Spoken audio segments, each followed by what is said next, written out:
Today's lesson, that is on the 16th of September, is to set up and solve two simultaneous equations where one is linear and one is non-linear.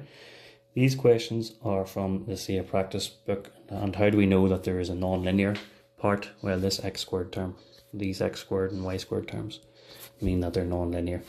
And we multiply this out, we'll get xy. That'll mean that it's non-linear. So whenever we see a squared term, you'll know it's an M8 question. Or an xy, you'll know it's M8.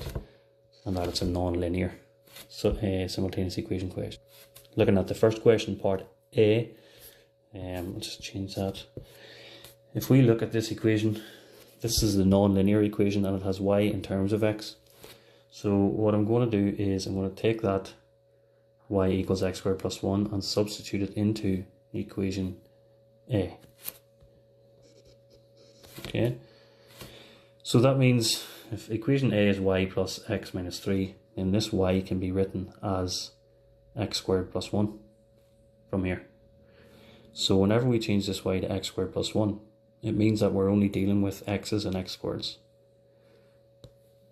So then in place of this y, you'll write your x squared plus 1, and then you'll collect like terms, and what we'll have in this case is a quadratic that we can solve, factorize and solve. So if it's x squared plus x minus 2, then we need two numbers multiplied together to give us minus 2 and add to give us plus 1. So that's x minus 1, x plus 2. So then solving that, then x has to be equal to 1 or minus 2. So we have two x solutions, which means that we're going to have two y solutions. So what we're going to do is we're going to substitute x equals 1 and x equals minus 2 into, well, I've chosen equation B, which is up here. So instead of y equals x squared plus 1, I'm going to do y is equal to 1 squared plus 1. And down here, instead of y equals x squared plus 1, I'm going to do y is equal to minus 2 squared plus 1. So that is 2 and that is 5. So our two solutions are, well, if x equals 1, y equals 2. So we will write down 1, 2. And if x equals minus 2, then y equals 5. So we will write down minus 2 and 5. And that's us. So the second part B, we have two equations here. Equation A is our non-linear because it has the x squared term. But because it is y written in terms of x, that means that we can substitute that whole equation into equation B. So in equation B, where we see this y, we can actually substitute in x squared plus 3x minus 1. So that's what I've done here. This is equation B, and in place of this y, I'm writing x squared plus 3x minus 1. And we're just multiplying everything out, collecting like terms. I'm able to change all of the signs because it's equal to 0, so I can multiply 3 by minus 1. And then we just use our factorizing technique to solve. And we end up once again with two values for x. That is, x is equal to minus a half and x is equal to minus 2.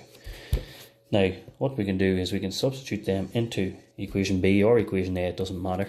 So I've decided to substitute them into equation A.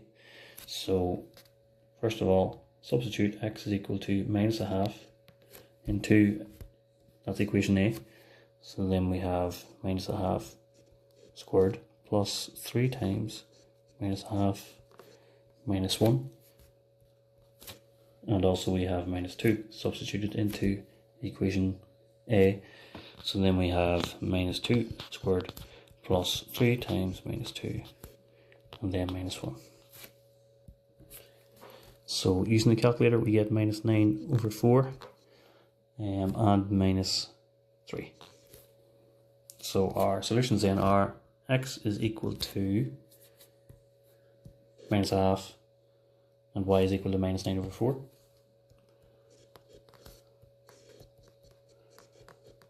And then also x is equal to minus 2 and y is equal to minus 3 from here.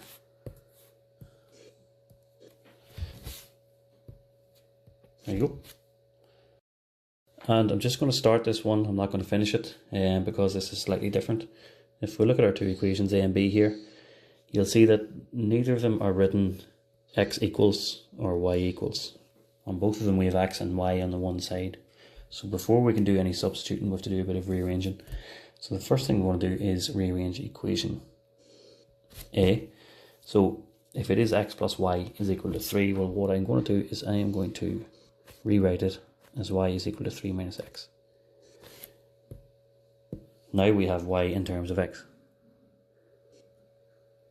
And that helps because we can just substitute that in there. So 3 minus x goes in place of the y. That means that we can continue as follows. 4x minus, and keep the brackets because we're going to square them out, equals 0. So once you square out those brackets, collect like terms, you'll have a quadratic to factorise and solve, and then substitute to get your y values.